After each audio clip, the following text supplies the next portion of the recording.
शिवकथा, जय श्री शिवपुराण। आणि अशा प्रकारे परत एकदा ब्रह्मजींचा आणि श्रीहरींचा वाद लागला आणि हा वाद परस्परांशी एवढा विडला की हे अविनाशी तत्व काय आहे। श्रीहरी म्हणू लागले मी आणि ब्रह्मजी म्हणू लागले मी।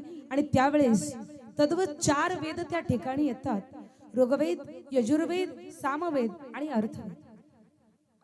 अथर्ववेद। आणि ज्यावेळेस हे 4 वेद येतात त्यावेळेस हे 4ही वेद भगवान सदाशिवांच्या अविनाशी तत्वाचं वर्णन करतात। प्रथमतः ज्यांच्याद्वारे प्रमाणभूत अशा सृष्टीची निर्मिती झाली आहे ते अविनाशी तत्व म्हणजे शिव असं ऋग्वेद म्हणतात। त्याच्यानंतर यजुर्वेद, ज्यांच्या सत्तेने सर्व जीव विश्वात भ्रमण करतात, ज्यांच्या दर्शनासाठी योगी असो, ऋषी असो, श्रेष्ठ असो, मुनी असो, सर्वजण तळमळीने ज्यांच्या दर्शनाकरता आपल्या स्वतःच्या कल्याणाकरता ज्यांचं दर्शन घ्यायला जातात ते आहेत सदाशिव। ज्यांना कैवल्य म्हटलं जातं, जे सुख आणि दुःखांचं, सुखाची प्राप्ती आणि दुःखाची निवृत्ती करतात ते सदाशिव आहेत। आणि हे 4ही वेदांचं बोलणं ऐकून सुद्धा ब्रह्मजी आणि विष्णूजी शांत बसत नव्हते। आणि त्यावेळी त्या ठिकाणी शांत स्वरूप असणाऱ्या त्या रुद्रदेवांनी परत एकदा ऐकावं। ज्यावेळेस रुद्रदेव ब्रह्मजींच्या समोर आले त्यावेळेस ब्रह्मजी पुन्हा म्हणू लागले, आलात रुद्रदेव? ऐकताना सर्वजण त्यावेळेस रुद्रदेवांच्या समोर ब्रह्मजी स्वतः म्हणतात, आपण आलात, माझ्या मस्तकापासून तुमचा जन्म झाला। परत अहंकाराने ग्रासलेल्या वाणीतून म्हणू लागले, आपण आलात, या अहंकाराने ग्रासलेल्या मनामध्ये पुन्हा एकदा काहीतरी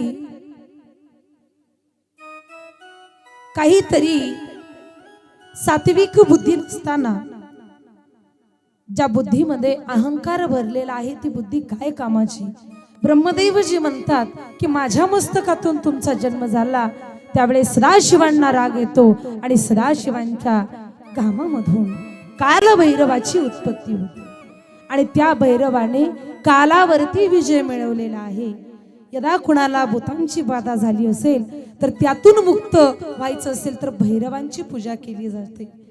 आणि या भैरवाची ज्यावेळेस निर्मिती झाली, आनंद झाला स्वर्गाधिक सर्व देवांनी। या कालभैरवावरती सर्वांनी पुष्पाचा वर्षाव करावा आणि सुंदर अशी गीत सर्वजण गाऊ लागली। आनंद झाला, कालराज या नावाने आपला प्रख्यात होतात असा रुद्रदेवांनी कालभैरवांना आशीर्वाद दिला आणि कालभैरवाची निर्मिती झाली। आणि कालभैरवाला रुद्रदेवांनी आदेश दिला की तुम्हाला तुमच्या नखाने ब्रह्मदेवांचं 5वं मस्तक उडवायचंय आणि हा अहंकार घालवायचंय। या जगामध्ये सर्वांनी पाहिलं पाहिजे की अहंकाराने बोलणाऱ्या वाणीची किती सात्विकता अनंत कालापर्यंत टिकून राहत नाही। अहंकाराने बोलणारी व्यक्ती आणि त्या बोलणाऱ्या व्यक्तींचं जे बोलणं आहे, या बोलणाऱ्या शब्दामध्ये सुद्धा जवा एवढी सुद्धा ताकद राहणार नाही। तत्काळ कालभैरवांनी आपल्या नखाने ब्रह्मदेवांचं 5वं मस्तक उडवलं आणि उडवल्यानंतर श्रीहरी रुद्र अष्टक म्हणू लागले।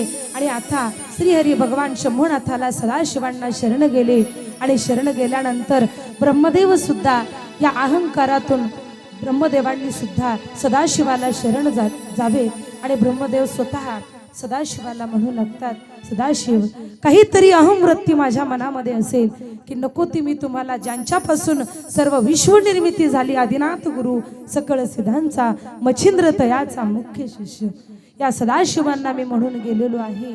आणि म्हणून पाहि माम शंकरा क्षमा असू द्यावी, क्षमा असू द्यावी। सदाशिवांनी रुद्रदेवाला म्हणजे साक्षात रुद्राचा अवतार कालभैरवाला ज्यावेळेस भैरवाला सदाशिवांनी म्हटलं, भैरवा जरी तू माझ्या आदेशावरून ब्रह्मदेवांना जरी मारलं असेल, 5वं मस्तक जरी उडवलं असेल तरी सुद्धा नकळता सुद्धा ब्रह्महत्येचं पाप तुला लागलेलं आहे।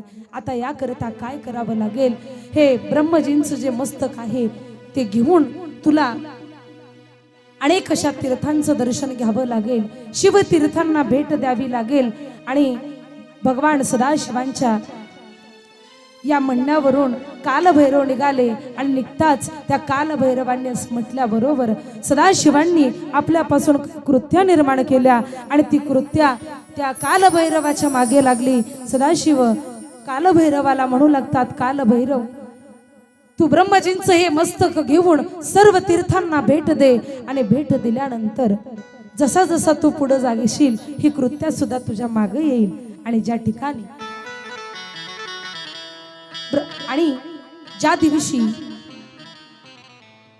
तुझं हे मस्तक ज्या ठिकाणी या ब्रह्महत्येच्या पापातून ज्या दिवशी तुझी मुक्तता होईल ते ठिकाण तुझं नित्य काळाचं असेल. आणि असं करता कालभैरवजी काशीमध्ये गेले आणि काशीमध्ये गेल्यानंतर त्याच ठिकाणी ती कृत्या ही थांबली. ज्या ठिकाणी ती कृत्या थांबली कालभैरवाच्या मागे लागलेली त्या ठिकाणी कालभैरव त्या ठिकाणी समाधिस्थ झाले. त्या ठिकाणी भगवान शंभुनाथाचे सेवक म्हणून अनादी कालापासून त्यांनी शंभुनाथांची सेवा केली आणि खऱ्या अर्थाने कालभैरवांना काशीचा कोतवाल सुद्धा म्हणतात.